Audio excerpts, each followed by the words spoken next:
Id-deputat nazzjonalista Jason Azzopardi affaċċja sekwestru ta' 800,000 euro fi proċeduri ta' separazzjoni li jinsab għaddej minnhom ma' martu wara li allegatament saret taf li kien qiegħed iqarraq biha.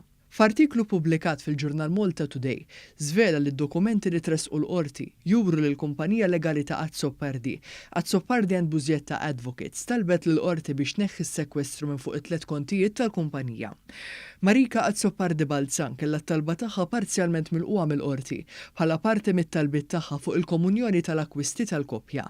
Madankollu l-qorti laqgħet it-talba biex jitneħħa s-sekwestru minn fuq il-kontijiet tal-klijenti tal-kumpanija legali ta' Azzopardi. Chris Bużjetta, l-avukat imsieħeb fid-ditta legali ta' Azzopardi qal li ma kienx qed jikkonteddi pretenzjonijiet ta' Marta Azzopardi, iżda sostna li s-sekwestru kien qed jaffettwa ħażin lin-negozju tiegħu. Azzopardi Balzan kienet fl-aħbarijiet wara li fl-2017 ħarġet akkuża pubblikament lil Jason Azzopardi li kien qiegħed iqarraq biha meta kellu relazzjoni barra miż-żwieġ. Il-mara li kienet ilha 18-il sena miż-żewġa ħarġet tirringrazzja pubblikament lil dawk kollha li fetħula għajnejha dwar dan il-każ.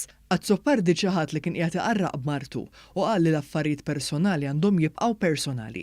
Id-deputat nazzjonalista kien wieħed minn bosta membri parlamentari nazzjonalisti li fl-2011 ivvota kontra dħul tal-liġi tad-divorzju minn kelli l-poplu vvota beħġaru favur referendum li sar fl-istess sena.